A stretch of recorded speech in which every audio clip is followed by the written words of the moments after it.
मैं Harvinod Joshi, retired additional director law. मैं अभी हाल में 30 अप्रैल 2023 को उत्तराखंड अभियोजन विभाग से अपर निदेशक के पद से रिटायर हुआ हूं। आज मैं आप लोगों को भ्रष्टाचार निवारण अधिनियम 1988 के मुख्य प्राविधानों के बारे में बताऊंगा कि कैसे एजेंसियां कार्य करती हैं और इसके अंतर्गत क्या है।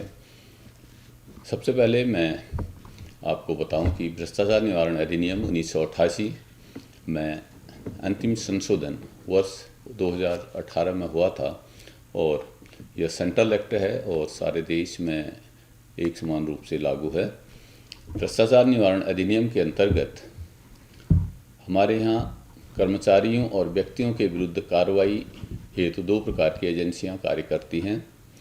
यदि केंद्र सरकार का कर्मचारी है तो उसके लिए सीबीआई, और यदि राज्य सरकार का कर्मचारी है या अधिकारी है तो उसके लिए सतर्कता विभाग कार्य करता है। हमारे यहाँ उत्तराखंड राज्य में सतर्कता मुख्यालय देहरादून में स्थित है और इसके लिए दो मंडल कुमाऊं और गढ़वाल में अलग अलग कार्यालय हैं। कुमाऊं मंडल में इसका कार्यालय सतर्कता अधिष्ठान हल्द्वानी में है और गढ़वाल मंडल में इसका कार्यालय सतर्कता अधिष्ठान देहरादून में है।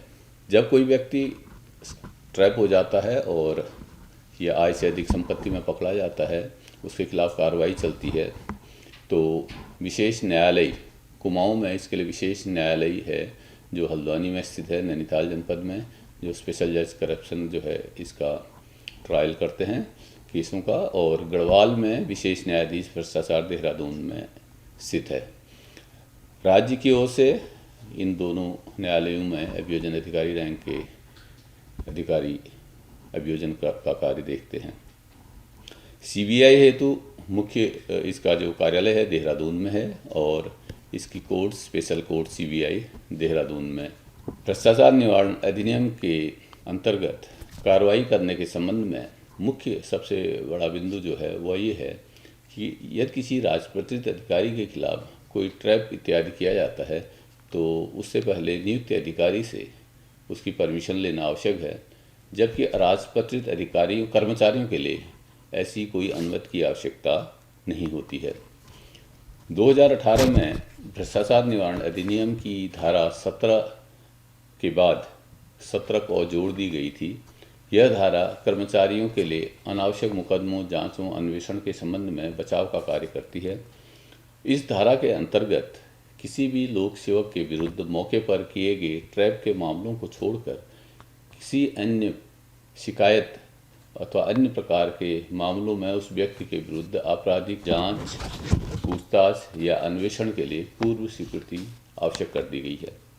यदि केंद्र सरकार का कर्मचारी है तो केंद्र सरकार की अनुमति आवश्यक है और यदि राज्य सरकार का कर्मचारी है तो राज्य सरकार की अनुमति आवश्यक कर दी गई है और अनुमति उसी व्यक्ति द्वारा दी जाएगी जो उसे पद से हटाने के लिए सक्षम है। भ्रष्टाचार निवारण अधिनियम के अंतर्गत रिश्वत की परिभाषा के अंतर्गत रुपये पैसे के अलावा अन्य वस्तुएं भी आती हैं। जब विजिलेंस डिपार्टमेंट को कोई शिकायतें प्राप्त होती हैं तो सबसे पहले शिकायती प्रार्थना पत्र की जांच की जाती है। जब जांच में तथ्य सही पाए जाते हैं तो उसके विरुद्ध ट्रैप टीम का गठन किया जाता है और जो ट्रैप टीम गठित होती है उसमें विजिलेंस डिपार्टमेंट के जो भी पुलिस ऑफिसर्स हमारे होते हैं वो लोग इस कार्य को अंजाम देते हैं। और शिकायती प्रार्थना पत्र की जांच के बाद जब तथ्य सामने आते हैं कि वास्तव में ये व्यक्ति रिश्वत लेने का आदी है या रिश्वत लेना चाह रहा है तो उसको ट्रैप करने की कार्रवाई शुरू की जाती है। सबसे पहले अगर गजेटेड अफसर है तो सरकार की परमिशन, और नहीं है तो बिना परमिशन के ये कार्रवाई आगे की जाती है। उसके बाद सरकारी अधिकारियों कर्मचारियों के लिए मैं आपको बताऊं कुछ महत्वपूर्ण बिंदु हैं जिनका पालन करना चाहिए। प्रत्येक सरकारी कर्मचारी प्रत्येक पैसे के लेन देन को ऑनलाइन चेक के माध्यम से अथवा ड्राफ्ट के माध्यम से करें ताकि उसके पास किए गए भुगतान का प्रमाण रहे।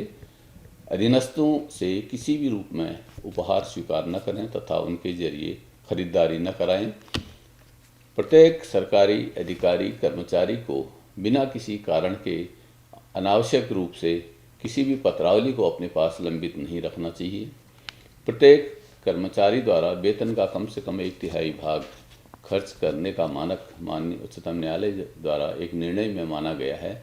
ऐसा आय से अधिक संपत्ति के मामलों में उस कर्मचारी के बचाव के लिए महत्वपूर्ण आधार के रूप में कार्य करता है।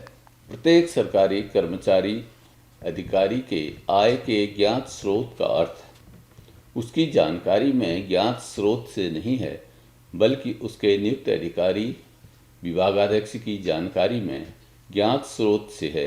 बिना नियुक्त अधिकारी के संज्ञान में आय के ज्ञात स्रोत के संबंध में यदि कोई कर्मचारी कोई भी संव्यवहार लेन देन करता है, भले ही वह लेन देन उसके आय के ज्ञात स्रोतों से किया गया हो, ऐसा लेन देन भ्रष्टाचार की श्रेणी में आएगा। विजिलेंस द्वारा ट्रैप की कार्रवाई किए जाने से पूर्व कई बातों का ध्यान रखा जाता है। सबसे पहले देखा जाता है कि शिकायतकर्ता द्वारा ट्रैप हेतु दिया गया शिकायती प्रार्थना पत्र विधिक दृष्टि से सही है अथवा नहीं है, इसकी बहुत अच्छी तरह जांच की जाती है। दूसरा, जिस व्यक्ति के विरुद्ध प्रार्थना पत्र दिया गया है वह भ्रष्टाचार निवारण अधिनियम की धारा 2 के अंतर्गत लोक सेवक की परिभाषा में आता है अथवा नहीं। उसके बाद अगला है, किसी कर्मचारी अधिकारी के विरुद्ध जब ट्रैप की कार्रवाई की जाती है तो यह देखा जाता है कि क्या वह सेवानिवृत्त तो नहीं हो गया, स्थानांतरित तो नहीं हो गया अथवा निलंबन काल में तो नहीं है। यह बहुत महत्वपूर्ण है और यह ट्रैप करने से पहले ही ये सारी चीज़ें जांच ली जाती हैं। अगला, शिकायतकर्ता के पास रिश्वत में दिए जाने वाली धनराशि मौजूद है या नहीं है, ये भी देखा जाता है। उसके बाद जिस कार्य के लिए रिश्वत दी जा रही है उस कार्य को करने का अधिकार उस लोक सेवक के पास है या नहीं है, ये भी देखा जाता है। और जिस व्यक्ति को रिश्वत के साथ पकड़ना है उसका शिकायतकर्ता से पैसे का लेन देन अथवा अन्य विवाद तो नहीं है, इस बारे में भी काफ़ी छानबीन की जाती है, ताकि ये ना हो कभी कि उसको अन्यथा फंसाने का प्रयास किया जा रहा है। इसलिए इस बात की जांचें बहुत अच्छी तरह की जाती हैं। राजपत्रित अधिकारी का ट्रैप किए जाने की स्थिति में शासन की अनुमति मैंडेटरी है और ये भी देखा जाता है कि अनुमति ली है या नहीं ली है। ट्रैप के समय जब किसी व्यक्ति का ट्रैप किया जाता है, जब रिश्वत लेने का प्रयास उसके द्वारा होता है, तो उस समय विजिलेंस डिपार्टमेंट 2 इंडिपेंडेंट विटनेसेस भी लेता है। उसका निष्पक्ष होना आवश्यक है और इस बात की भी जांच की जाती है कि जो शिकायत करता है क्या उसका उससे कोई संबंध तो नहीं है और उसका उससे संबंध नहीं होना चाहिए, ताकि साफ सुथरी कार्रवाई उसके खिलाफ की जा सके। किसी भी व्यक्ति के विरुद्ध जब शिकायती प्रार्थना पत्र विजिलेंस डिपार्टमेंट को मिलता है तो विजिलेंस डिपार्टमेंट उसके वादी को सारी चीज़ें समझा देता है और सारा प्रोसीजर जो उनका फॉलो किया जाता है वो सारी चीज़ें उनको बता देता है। जब शिकायतकर्ता द्वारा पैसे रुपये जो भी हैं उनको दिया जाता है विजिलेंस डिपार्टमेंट को कि मैं रिश्वत देने के लिए ये पैसे लाया हूँ, तो जब टीम अपना कार्य शुरू करती है तो उससे पहले उन नोटों पर फ्लोफ्थलीन पाउडर लगाया जाता है और उनको रख लिया जाता है और जो ही रिश्वतखोर व्यक्ति उस नोटों को पकड़ता है तो उसके हाथ में वो पाउडर लग जाता है और जो दिखाई नहीं देता है बिल्कुल भी। उसके बाद सोडियम कार्बोनेट का घोल होता है, उसमें उसके हाथ धुलवाए जाते हैं और उसका रंग रंगीन हो जाता है। बाद में साक्ष्य के लिए ये सारी चीज़ें रखी जाती हैं और फोरेंसिक लैब भेजी जाती हैं। वो गिलास पानी और उसका जो सारा घोल है उसका परीक्षण कराया जाता है। भ्रष्टाचार निवारण अधिनियम के अंतर्गत अगर आप देखें तो सेक्शन 7 ये महत्वपूर्ण है।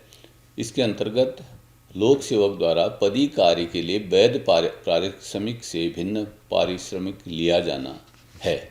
अर्थात कोई भी व्यक्ति जो लोक सेवक है वो अपने वैध जो वेतन है जो उसको दिया जाता है उसके अतिरिक्त अन्य कोई पारिश्रमिक नहीं लेगा।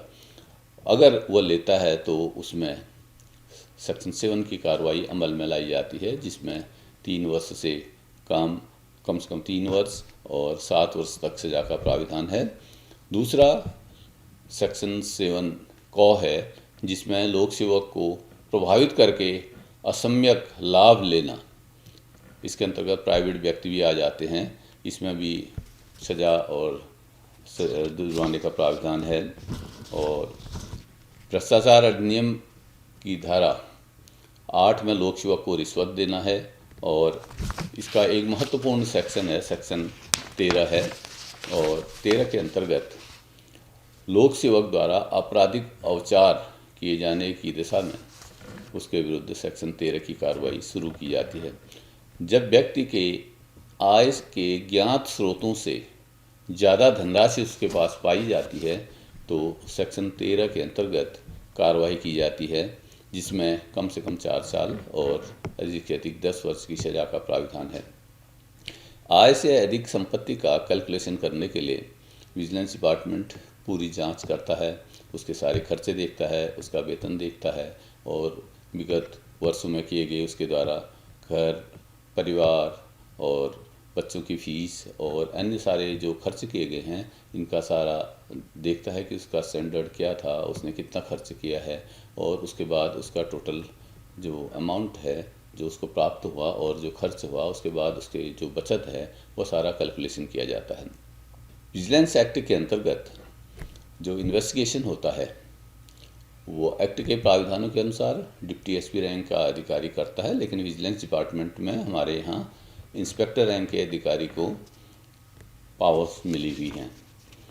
और धारा 17 क में जो मैंने आपको बताया कि 2018 में अमेंडमेंट हुआ था कि किसी भी लोक सेवक को बिना किसी कारण के और ज़बरदस्ती उसको जो है ब्लैकमेल न किया जा सके, उसको परेशान न किया जा सके, इसके लिए 17 क जोड़ दी गई थी, जिसमें सरकार की परमिशन आवश्यक कर दी गई थी कि मौके पर ट्रैप किए गए मामलों को छोड़कर अन्य मामलों में उसके खिलाफ जांच और इन्वेस्टिगेशन आदि सभी के लिए यदि राज्य सरकार का कर्मचारी है तो स्टेट गवर्नमेंट और यदि केंद्र सरकार का कर्मचारी है तो केंद्र सरकार उसकी अनुमति देगी।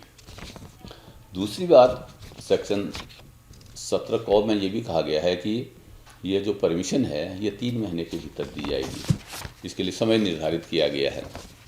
करप्शन एक्ट की धारा 19 में अभियोजन चलाने के लिए अर्थात केस चलाने के लिए प्रायर परमिशन की आवश्यकता होती है। जब अदालत में चार्जशीट फाइल की जाती है तो इसमें गवर्नमेंट की परमिशन की आवश्यकता होती है और जब परमिशन मिल जाती है उसके बाद केस दायर किया जाता है। तो ये महत्वपूर्ण प्राविधान भ्रष्टाचार अधिनियम के अंतर्गत हैं। अब मैं आपको माननीय उच्चतम न्यायालय द्वारा 2 ऐसे मामले बताऊंगा जिनमें भ्रष्टाचार निवारण अधिनियम के अंतर्गत कुछ महत्वपूर्ण डायरेक्शंस दिए थे। पहला निर्णय है सज्जन सिंह बनाम पंजाब राज्य। यह केस 1964 का है, AIR 1964 पेज नंबर 484 माननीय उच्चतम न्यायालय द्वारा यह डिसाइड किया गया था। और इस मामले में माननीय उच्चतम न्यायालय ने यह स्पष्ट किया कि किसी व्यक्ति की कुल आय में से 1/3 धनराशि पारिवारिक खर्च के लिए आवश्यक है। उसके बाद दूसरा जो जजमेंट है सुप्रीम कोर्ट का, मध्य प्रदेश राज्य बनाम अवध किशोर गुप्ता AIR 2004 पेज 517, जिसमें माननीय उच्चतम न्यायालय ने यह निर्धारित किया कि किसी व्यक्ति की आय के ज्ञात स्रोत का अर्थ किसी अधिकारी कर्मचारी की जानकारी में ज्ञात स्रोत से नहीं है, बल्कि उस विभागाध्यक्ष के ज्ञान और जानकारी में आए स्रोतों से है। अर्थात प्रत्येक अधिकारी कर्मचारी के आय के ज्ञात स्रोतों की जानकारी उस विभागाध्यक्ष को होनी चाहिए जिसका वो कर्मचारी है। इसलिए कोई भी संव्यवहार कभी किया जाता है तो अपने हायर ऑफिसर्स को इस बात की जानकारी दी जाती है ताकि जो है उसके खिलाफ किसी प्रकार की दिक्कतें न हो। भ्रष्टाचार निवारण अधिनियम में जो ट्रैप की कार्रवाई की जाती है उसमें सबसे ज़्यादा महत्वपूर्ण ये है कि सबसे पहले अगर किसी भी व्यक्ति से कार्य करने के एवज में कोई सरकारी कर्मचारी रिश्वत मांगता है तो उसके द्वारा एक प्रार्थना पत्र लिखित रूप में विजिलेंस डिपार्टमेंट को दिया जाता है और विजिलेंस डिपार्टमेंट की एक टीम और एक इंस्पेक्टर उसकी जांच करते हैं। जांच में यह बहुत बारीकी से देखा जाता है कि वास्तव में जो तथ्य उसमें लिखे गए हैं वह हैं अथवा सही में अथवा नहीं हैं। जब यह प्रथम दृष्टया पाया जाता है कि इसमें लिखे गए तथ्य सब ठीक हैं और वह प्रार्थना पत्र लीगली फिट होना चाहिए तो उसके बाद ट्रैप टीम गठित की जाती है। विजिलेंस डिपार्टमेंट द्वारा ट्रैप टीम को घटनास्थल पर जाने से पूर्व किसी भी विभाग से, किसी भी डिपार्टमेंट से 2 कर्मचारियों को इंडिपेंडेंट विटनेस के रूप में लेना एक महत्वपूर्ण रिक्वायरमेंट्स है इसकी। और दूसरा, अपने ट्रैप की कार्रवाई को साफ सुथरा रखने के लिए और जस्टिफाई करने के लिए, ताकि ये ना हो कि कर्मचारियों ने कोई बिना गवाह के ये कार्य किया है, इसलिए उन गवाहों की आवश्यकता होती है और वो गवाह उसके इंडिपेंडेंट विटनेस के रूप में बाद में अदालत में भी पेश किए जाते हैं। जब चार्जशीट लगती है तो उन गवाहों का नाम लिस्ट ऑफ विटनेसेज में भी लिखा जाता है और वो गवाही देते हैं अदालत में। उनकी गवाही बहुत महत्वपूर्ण होती है। जब ट्रैप टीम अपनी जगह से रवाना होती है किसी कर्मचारी अधिकारी को ट्रैप करने के लिए, तो प्रत्येक कानूनी प्राविधानों का बारीकी से अध्ययन किया जाता है और उन जो विजिलेंस एक्ट में जो सारे प्रोविजंस हैं और जो ट्रैप का जो प्रोसीजर है वो सारा फॉलो करने के लिए उन कर्मचारियों द्वारा प्रत्येक विधिक प्राविधान को अच्छी तरह से ध्यान में रखते हुए आगे कार्रवाई की जाती है, क्योंकि यह किसी सरकारी अधिकारी कर्मचारी से जुड़ा हुआ मामला होता है और ऐसे मामले में बेहद सावधानी और विधिक प्राविधानों का पालन किया जाता है। इसलिए इसमें किसी प्रकार की चूक न हो, इसलिए इनके द्वारा ये सारे रिक्वायरमेंट्स जो हैं लॉ के वो पूरे किए जाते हैं। पहले क्या था कि कोई व्यक्ति अगर रिश्वत की मांग करता था तो उसमें केवल पैसे आते थे। अब रिश्वत के अंतर्गत अब इसको केवल धन तक ही सीमित नहीं किया गया है और इसके अंतर्गत अन्य वस्तुएं, सामान और अन्य चीज़ें भी आती हैं। जब ट्रैप टीम द्वारा अपना सारी कार्रवाई कर ली जाती है और मौके की ओर रवाना होते हैं तो उस जो व्यक्ति जो शिकायत करता है, जब वो अपनी बात को उसके पास जाकर कहता है और जब रिश्वत देने का प्रयास करता है, उसको रिश्वत देता है, तो तत्काल जो विजिलेंस डिपार्टमेंट के सारे ऑफिसर्स होते हैं, सारे कर्मचारी हैं, वो उस व्यक्ति को तत्काल मौके पर दबोच लेते हैं। इसी को कहा जाता है रंगे हाथ पकड़ना, अर्थात मौके पर ही पकड़ लेना।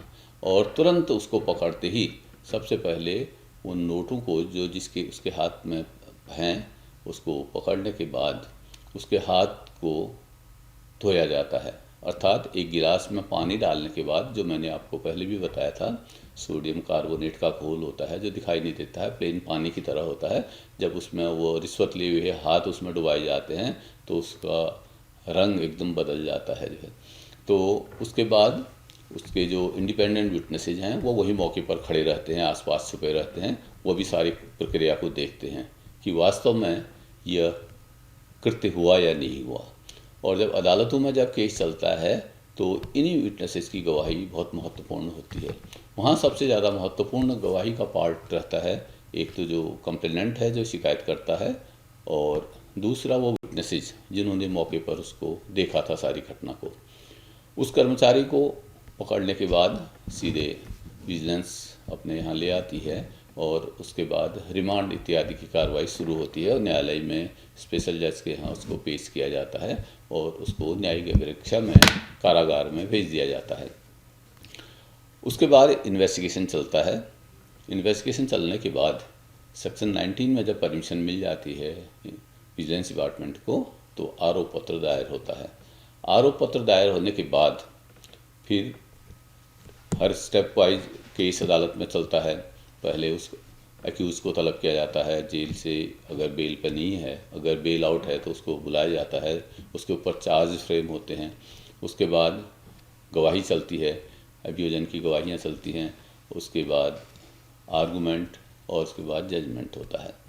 तो इसलिए जो भ्रष्टाचार का जो केसेज हैं, इसमें प्रत्येक कर्मचारी को इन चीज़ों से बचे रहने के लिए और सावधानीपूर्वक कार्य करने के लिए जो आवश्यक चीज़ें हैं वो मैंने शुरू में आपको बताया था कि किसी भी रूप में अधीनस्थों से कोई भी उपहार न लें, उनके जरिए कभी कोई परचेजिंग न कराएं, भुगतान जो कभी किया जाता है उसका लेन देन और उसकी डिटेल्स सब अपने पास रखे रहें ताकि कभी वक्त विवक्त काम आए। और किसी भी अधिकारी कर्मचारी को किसी भी परिस्थिति में बहुत लंबे समय तक पत्रावली को बिना कारण के अपने पास लंबित नहीं रखना चाहिए, उससे डाउट क्रिएट होता है। और जो मानक है, कम से कम एक जो स्टैंडर्ड मानक के अनुरूप उसको अपना मासिक वेतन खर्च करना चाहिए। कोई कर्मचारी ये नहीं कर सकता है कि आय से अधिक संपत्ति के मामलों में कि अगर उसे 100 रुपये मिले हैं वेतन के रूप में तो उसने 99 रुपये हर महीने बचा लिए हैं, ऐसा कोई मानक निर्धारित नहीं है। इसलिए उसको अपनी वेतन का एक निश्चित भाग खर्च भी करना आवश्यक है। और दूसरी ओर प्रत्येक सरकारी कर्मचारी को, मैंने आपको अभी पहले भी बताया था कि जो भी संव्यवहार करता है अपने इमीडिएट ऑफिसर को, हायर ऑफिसर्स को, अपने अपॉइंटिंग अथॉरिटी को ज़रूर बताना चाहिए और उसके बाद परमिशन लेनी चाहिए और उसके संज्ञान में आना चाहिए। ऐसा नहीं है कि हमारी कोई स्कीम पूरी होती है या हमने विभाग से कोई पैसा ले लिया, हमने कोई भी कार्रवाई जो विभाग में हमारा पैसा है, फंड्स वगैरह है या जो भी कार्रवाइयाँ हैं, हमने उसको कोई ऐसा लेन देन कर दिया जो हमारे हायर ऑफिसर्स की जानकारी में नहीं है, तो कानून कहता है कि उसकी जानकारी में होना आवश्यक है। इसलिए मैंने आपको इसके संबंध में जो रूलिंग बताई थी अभी, माननीय उच्चतम न्यायालय द्वारा डिसाइड किया गया केस जो बहुत महत्वपूर्ण है और ये लैंडमार्क डिसीजन भी है, जिसमें मैंने आपको बताया कि मध्य प्रदेश राज्य बनाम अवध किशोर गुप्ता के मामले में 2004 में माननीय उच्चतम न्यायालय ने डिसाइड किया कि यदि आय के ज्ञात स्रोतों का अर्थ निकाला जाए तो अगर मेरे ज्ञात स्रोत मेरी जानकारी में है, यह महत्वपूर्ण नहीं है, बल्कि उस अधिकारी कर्मचारी के ज्ञात के स्रोत की जानकारी उसके विभागाध्यक्ष अर्थात उसके हायर ऑफिसर्स को होनी आवश्यक है। इसलिए इन सभी बातों को ध्यान में रखते हुए इस मामले में कार्रवाई की जानी आवश्यक होती है। दूसरी ओर जो विजिलेंस एक्ट है, विजिलेंस एक्ट के अंतर्गत जो कार्रवाइयाँ होती हैं, अगर कोई व्यक्ति सीधे विजिलेंस डिपार्टमेंट को ट्रैप करने के लिए प्रार्थना पत्र देता है तो दे सकता है, और दूसरा यदि कोई व्यक्ति सीधे पुलिस डिपार्टमेंट में जाता है कि एक व्यक्ति रिश्वत ले रहा है या एक व्यक्ति के पास आय से अधिक संपत्ति है या जो भी चीज़ें हैं, पुलिस डिपार्टमेंट केवल वही कार्य करता है जो कानून के अनुसार उसको करने का अधिकार है, और अन्य मामलों में विजिलेंस डिपार्टमेंट कार्रवाई करती है उस व्यक्ति के खिलाफ, जैसे आय से अधिक के संपत्ति के मामलों में। दूसरी ओर विजिलेंस एक्ट के अंतर्गत जो स्पेशल कोर्ट्स हैं, केवल उन्हीं के द्वारा मुकदमों का परीक्षण किया जाता है, अन्य को ये अधिकार नहीं है। ये बहुत महत्वपूर्ण है। इसमें स्पेशल कोर्ट्स और स्पेशल प्रोसिक्यूटर्स दो शब्दों का इस्तेमाल किया गया है। और तीसरा एक और ख़ास बात विजिलेंस एक्ट के अंतर्गत मैं आपको बताऊं कि यदि कोई प्राइवेट व्यक्ति भी अगर लोक सेवक को रिश्वत देना चाहता है, दे रहा है या देने का प्रयास करता है तो उसमें भी दंड का प्राविधान है। इसलिए प्रत्येक प्राइवेट व्यक्ति, उनको भी सतर्क रहना चाहिए। किसी अधिकारी के नाम पर न तो स्वयं रिश्वत ले, न ही देने का प्रयास करना चाहिए, क्योंकि करप्शन एक्ट में उसमें सेक्शन 8 है, उसमें भी दंड का प्राविधान है। और दूसरा, यदि कोई व्यक्ति एक राइट प्रोसीजर अडॉप्ट करने के बाद अगर विजिलेंस डिपार्टमेंट को शिकायत देता है और किसी व्यक्ति को पकड़वाता है रिश्वत लेते हुए, तो उस व्यक्ति के खिलाफ कोई कार्रवाई नहीं होती है, क्योंकि वो विजिलेंस के डिपार्टमेंट के संज्ञान में इस बात को लाता है कि मैं रिश्वत नहीं देना चाहता, मैं एक ईमानदार नागरिक हूँ और वो व्यक्ति रिश्वत ले रहा है, इसलिए मैं उसको पकड़वाना चाहता हूँ। ये सारी चीज़ें वो बताता है, तभी उसके खिलाफ जो है कार्रवाई से बचत का प्राविधान है और उसके खिलाफ उसके कथनों पर उसको अभियोजित नहीं किया जाता है। इसमें सेक्शन 24 उसका बचाव करती है। जब इन्वेस्टिगेशन पूरा हो जाता है किसी भी मामले में, उस इन्वेस्टिगेशन पूरा होने के बाद जब परमिशन ली जाती है चार्जशीट फाइल करने के लिए, तो सेक्शन 19 मैंडेटरी प्रोविज़न है, उसमें शेल शब्द का प्रयोग किया गया है, इसलिए हमें उसका पालन आवश्यक रूप से करना होता है।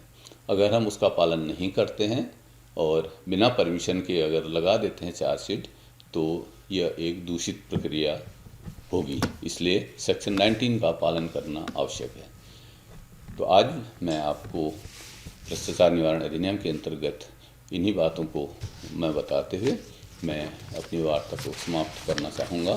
धन्यवाद।